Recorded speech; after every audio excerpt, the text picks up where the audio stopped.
people. Here we go. Some news headlines. Let's go. How you going, people? Well, it looks like some update on this. More things are coming out that's making the parents not look too good. So, this from the neighbor said that they saw the parents and Dirty Brian Laundrie, the killer, leaving in a camper, which might indicate that they took their son somewhere in a camper and then they moved his car to set up this ruse that he went camping. That's why they checked on the car. That's why it was there with only 1 day with a note, and that's why they went back the next day and got the car. So that little episode there with this new information that they left before this in the camper with their son implies they're helping their son hide, which is, I mean, it's getting more and more like they're probably going to go to jail because they're definitely impeding and aiding and abetting. And a lot of people are asking what charges they can get. Well, if they lied to the FBI, there's lying to the FBI. That's obstruction of investigation. If they're giving false information, if they're paying him or trying to hide him, accessory after the fact, aiding and abetting. I mean, there's all kinds of different charges that they can get going. But it looks like they're kind of pretty much assisting him, which the FBI and the investigators may know this. A lot of times I don't want to arrest somebody if they're helping me locate. If I'm looking for somebody and I know somebody's helping them, I don't want to arrest them. I want to get a warrant to monitor their phone, their bills, to follow, to track, and to do all that stuff, because now I'm going to use them, if I know they're helping, to find him. If I try the hardline approach and go, I'm going to arrest you and put you in jail, which I will do at some point to where I think they stop helping him and they're no longer assistants, then I'll go ahead and book them and put them in jail. And then maybe they'll give me some clues or try to save themselves. But if they're actively helping them, I may want them out and free, and I don't want them in jail because I want to be able to track it. So according, a couple that lives across the street from Brian Laundrie's Florida home said they saw a 23-year-old and his parents drive off pulling an attached camper. Where is that camper? Where did they go? Were they moving things? Maybe they came back with a camper. We don't know. On the same day that Gabby was reported missing. That would be kind of appropriate. If they put out a missing person, then they knew it was close that they were going to be coming for him. So it caused some action from them. Again, there's still a whole lot more we don't know. And I don't know if this is true. Somebody said somebody posted that Brian Laundrie, Dirty Laundrie, posted on his Pinterest account this picture here. It says, don't try and find me. I've only escaped my master's wicked clutches. To the others, join me. Bite the hand. And then why? What's this? Is this some sort of quote that he said a lot? Do we know this is connected to him? I mean, anybody could do this, whether or not this is from him or not, just because it was posted on an account. I don't know how much credit you give that to. And someone else reported that in this video from a trail cam that they think this is Laundrie, Dirty Laundrie. Now, when I first saw this, I was like, it's kind of bald up here, but it looks like he's got hair here. Well, he may not be shaving his head. He probably wants to change his appearance. Every picture we got of him is bald. So is it reasonable that now we're looking for him 2 or 3 weeks, going by a month, that he would have this hair growth? It is. Because maybe he shaved this because he's just bald on top, so he shaved the rest. And now he's letting it grow out to change his appearance. I don't know if he wore glasses. This person appears to be having glasses. Since this is at night and he's wearing glasses at night, I would think he needs a prescription. He should wear glasses. I don't remember seeing him with glasses. I don't know if this guy really looks like the guy to me, but I haven't examined it. But somebody said they caught this on a wildlife camera in Florida, and they think it might be him. Again, we don't know what's true or not. And last but not least, I want to go over this search warrant. This is the only search warrant I have. There's still 2 search warrants that I want. I want the search warrant for when they did the parents' house, and I want the search warrant that this guy references here to go get the vehicle. Because those are the things that give you, that paint a picture. This warrant does not paint a big picture. So this other stuff is just the guy writing a warrant. I received affidavit I have received an affidavit for a search warrant, blah, blah, blah. It goes through. This is what the things we're looking for. We want to search for electronic devices, commercial. So what happened is they did a search warrant to seize the car. And the fact that they took the car, they found the computer that they were using to post all their shit in a blog. And they found some thumb drives, etc. So that's great digital evidence, but you need to get a warrant to search that. Just because I have a warrant to search a car, it doesn't mean I can search a computer that I found in the car. And this is what we would commonly refer to as what's called a piggyback warrant. We got a warrant for the car. Now I want a piggyback warrant for things I found inside the car that I want to search that isn't covered in a warrant. Now, a locked container, if I saw the other warrant, the warrant should have said, I want to search the car and all locked containers, etc. I mean, you could probably throw into the warrant, I want to search the car and any electronic devices or storage media or computers found in the car. If they would have put that in the first warrant, they wouldn't need the second warrant. So they got a warrant to seize the car and to search it, and now they found this computer, and now they need to get another warrant to get permission to go through the computer. So that's what this warrant is. So digital documents, files, associated text, pics, just basically everything in the computer. And I've done a few. This warrant doesn't seem like a really good warrant. It's over detailed and a lot of minutia that I think it doesn't have to have, but I'm not doing, a warrant necessarily. I just wanted to get, when you do a warrant, you have to write probable cause on why you believe there's evidence. So that's the part I want to. Grounds for issuing. So in order to get a warrant in Florida, I guess, it says, under Florida statute, a warrant for item, structure, or conveyance other than a dwelling may be issued when any property constitutes evidence relevant to proving that a felony has been committed.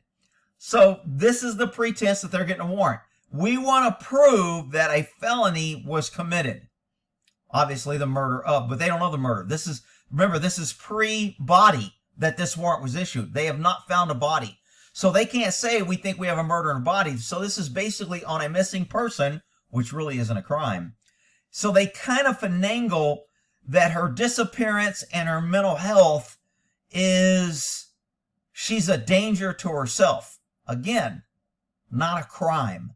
So I'm not sure how they got this warrant and what crime they're citing, because it just really isn't clear here. So here's the probable cause for the warrant, basically. You're a affiant, David North. This is what we call the hero page. You have to say how long you worked and why you have credibility. Your affiant has been a police officer for 10 years and has been assigned to criminal division for 9 months. Your affiant was charged with responsibility for investigating crimes, such as crimes against person and property, investigation of missing persons. So he's investigating investigations of missing person. So far right now, we have Gabby as a missing person. Remember, this was pre-body being found. The subject, Gabby, and her boyfriend, Dirty Laundrie, left from New York sometimes in mid-21 on a vacation in Utah, traveling variety of national parks. While they were on the trip, they documented this on their YouTube channel, Van Life, beginning our van life journey. During the trip, the subject sent multiple text messages, and I'm not sure who the subject is. I'm assuming we're talking about the subject. I don't know which one the subject is. Maybe I missed it. The subject sent several text messages to many talks with her mother. So I'm assuming now the subject is Gabby. Nicole, via cell phone communication using her subscriber number. Here's her cell phone number, issued by T-Mobile. Obviously, we already have a warrant for T-Mobile on it. During these conversations, there appeared to be more and more tension between her and Laundrie. This is new to me. I didn't know Mom knew that there was tension. So is this a conclusion by the investigator from watching her channel that there appeared? Or is this the mother saying there was tension? This isn't really clear to me. And a good judge that read this would have asked, what do you mean there in these conversations? Is this your opinion? Or is this the mother's opinion? Or is this other investigator? How did you reach this? A good judge would have asked this. On 8/21, a report was generated by the police department in Utah referencing the DV, the domestic violence. In this report, Officer Robbins wrote, after evaluating the totality of circumstances. So he's quoting what Robbins wrote. He's not making a conclusion on what the situation was. He said, Robbins wrote, quotations, after evaluating the totality of circumstances, I do not believe the situation escalated to a level of domestic violence as much as a mental health crisis, period. Okay, in quotation. Officers Ryden stated that the subjects were having severe. So notice there are no quotations here that are here. That's important because when you quote something, when you're testifying later, the defense attorney will ask you, why did you put this in quotes and why didn't you put this in quotes? Be consistent. The answer should be, I quoted directly from the report here. In this part, I was paraphrasing what the officer said. That's why you would say I didn't put quotes here. I mean, that's one reason. Maybe there's some other reason. Maybe I'm just a dumbass. Maybe I forgot. Maybe he'll say I meant to put quotes. I don't know. Officer Robbins stated that the subject was having severe case of anxiety per the subject's testimony on the scene. Laundrie, Dirty Laundrie, also told the responding officers that he was concerned about her because of her anxiety and had worsened during the trip. He was so concerned he grabbed her by the face, took her phone, was locked her, and was going to leave her in her car. That's how concerned he was. But I digress. Okay. On August, remember, this is what this officer is saying, why I need this warrant and why. So you have to read this in a context. This is the probable cause to convince a judge that I need this warrant so I can find evidence of this crime. So let's see if you get there by the end of this. On August 27th, the subject's mother, Nicole, received an odd text from the subject. See, he should be saying when I put subject like this, if I was using suspect or subject, I always put S/last name. And that way I know who I'm talking about. He just referring to subject. That's okay. He's not changing a whole bunch. The text message reads, can you help Stan?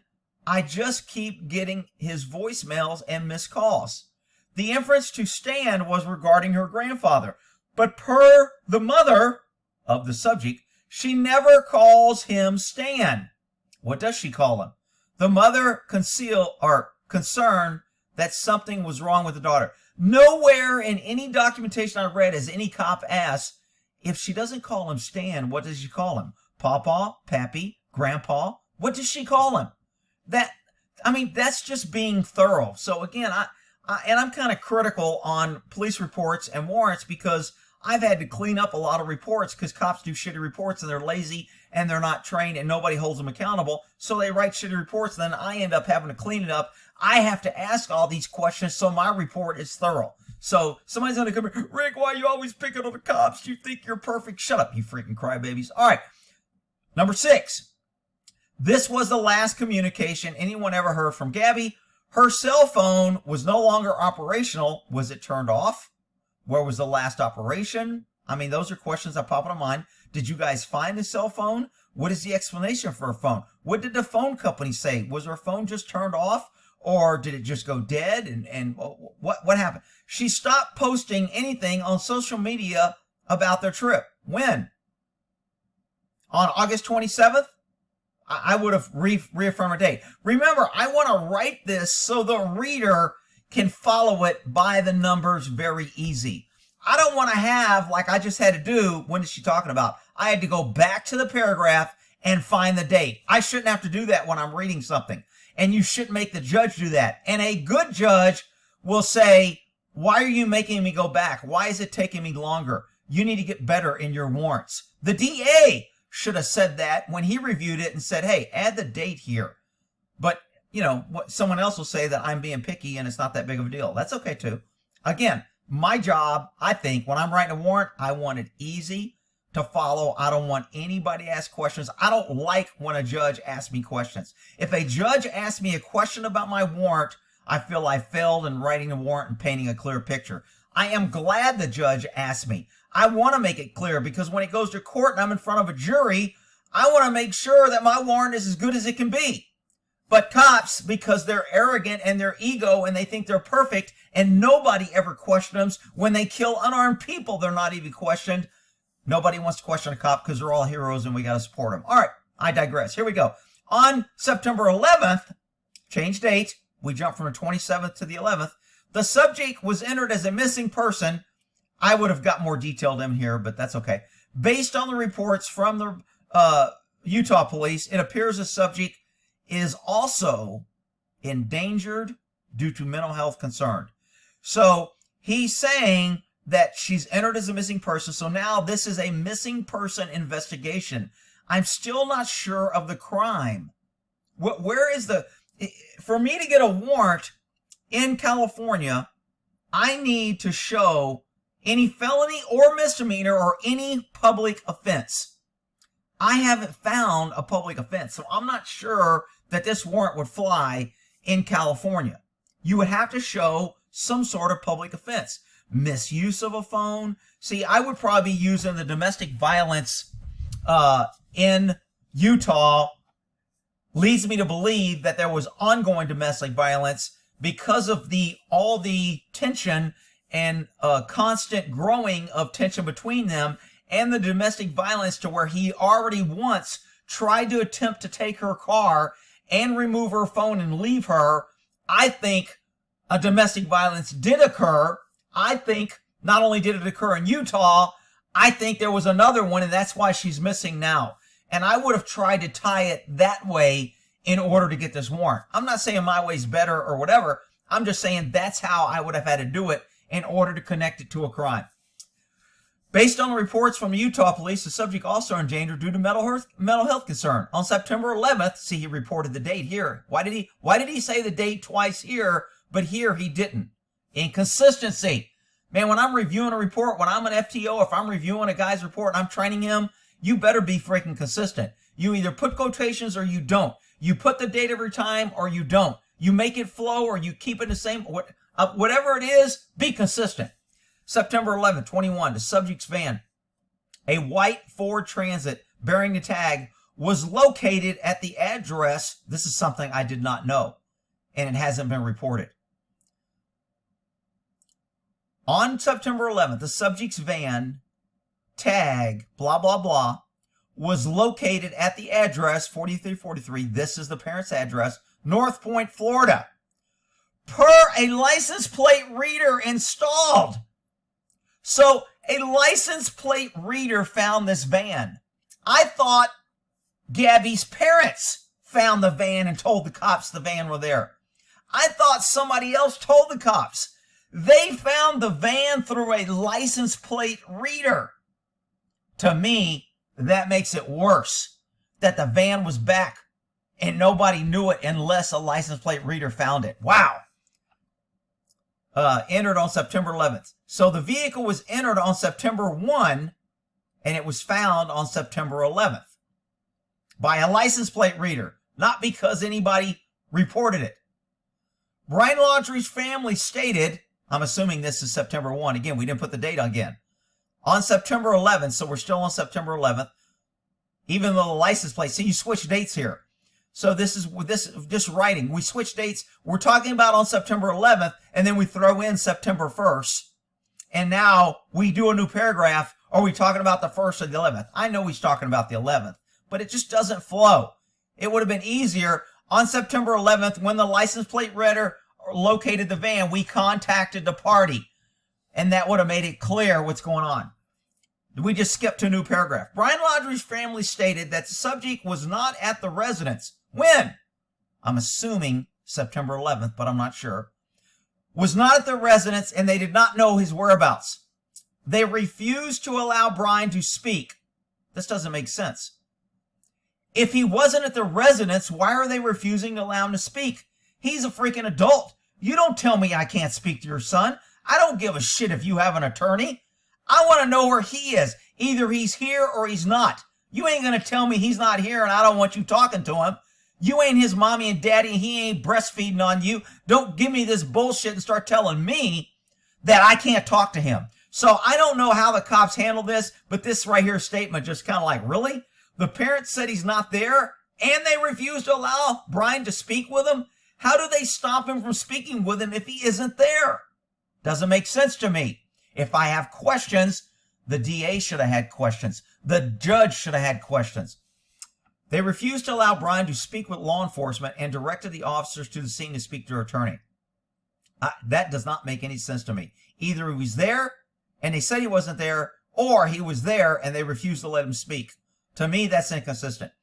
Based on the totality of circumstances, we got to use that legal term so we sound like we know what we're talking about. Put in a little legalese in our report. Related to the subject's mental health, I believe there is probable cause to believe that the subject is unable to care for herself due to increased anxiety. I don't know what he based on. Somebody tell me what he bases in what he wrote here. Just what you read, because that's all you can do. A warrant is based on what's on the four corners. You can't add shit later. You can't say, I meant to say this. You can't say, I left this out. The warrant is issued only on what's written in this warrant. And in this warrant, how did he get totality of served states of the subject's mental health somehow degraded so much that she can't care for herself? Because he doesn't know what happened after the Utah cops contacted him and they let her go. And she was degraded there. So to me, this isn't a really clear picture. But you know what? Who cares? It's a warrant. We're looking for something on a computer. No big deal. It is a big deal. Because if they find something on this computer that will really make and break this case, and they find Brian and they try to get a conviction, and because of this shitty probable cause, they're able to get this warrant thrown out, that means any evidence they find is thrown out. That's why it's important. That's why it's reviewed by a DA who's supposed to be reading it critically. And that's why a judge is supposed to read it critically before he signs it. But I digress. Due to this behavior, what, really? She's unable to care for herself due to increased anxiety. Due to this behavior, who the hell is our? Are you writing this or somebody else? When somebody uses our and we and they, don't give me that shit. If you're saying our concerns, who the hell is our? Oh, what? The public? My mom? I told my wife about it, so me and her have concerns? Who the hell is our? Bad warrant. Our concerns for her welfare have reached an exigent level. Exigent, really? Wow, we have to get exigency. Wow.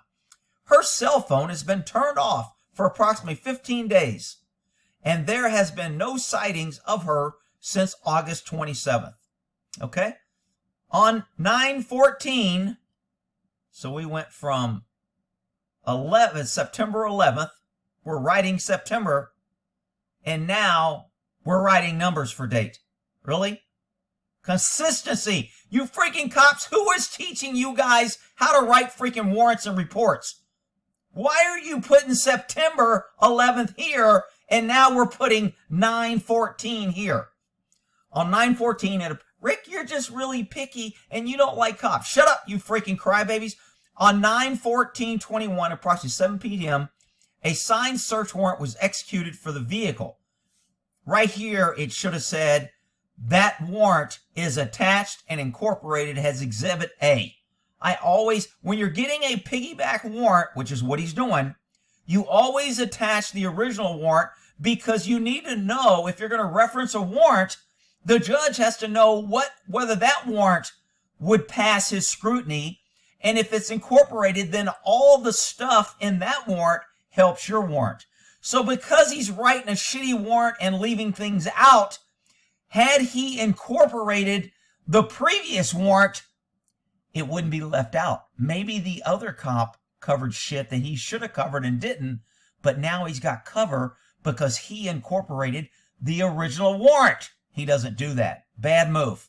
Who's ever reviewing these warrants, whoever the supervisor is, who's ever running this detective sergeant, this is a bad warrant in my book. It bad in a way that it's going to give the defense attorney a lot of ways to attack it and throw it out and criticize it, and you're not going to be able to cover your ass as well because you didn't incorporate the freaking first warrant like a dumbass. Rick, you can't call him a dumbass. He's a trained law enforcement detective. Whatever. Freaking idiots. All right. Department. Within the subject's vehicle, the crime scene technician located a black Western digital hard drive. Okay, this is where we find the hard drive. He describes it usually with a serial number. He put a product number. Oh, there's a serial number. Okay, he didn't use serial number. The component, external storage, property, do that. That may contain vital digital. Okay, here's where he gets all long-winded about bullshit. This is really irrelevant. I mean, the judge doesn't know about all this shit. Your client knows that computer hardware, software, electronics may be filed important criminal investigation to... Look, you want to tie that, look, there could be evidence obtained on these that could help in the location or determining whether or not there was a crime. I got to... That's Bobby B calling me, but I just talked to him and I got to finish this. Otherwise, I'll get off kilt. I'll call him back. Let's see. So he goes into the fruits of the crime, objects. He gets all, this is cut and paste. This cop didn't write this. He just cut and pasted this. Based on Unverified's knowledge and training experience, Unverified knows that searching and seizing information from computers often require agents to seize electronic storage devices and search later. Okay, we always put in something that, look, computers are items that need to be searched off-site due to we need power, blah, blah, blah, blah, blah, and we usually use technicians. Therefore, we want to use outside third parties to have people with more knowledge and better educated to seize and search all items in here for review. Pretty simple, but this guy goes on and on. The volume of evidence in computer storage, disks, and the amount may take months or weeks, depending on the volume, and it's impractical and invasive to, I mean, all this is just minutia bullshit. Technicians' requirements. Searching computers for criminal. This has nothing to do with probable cause.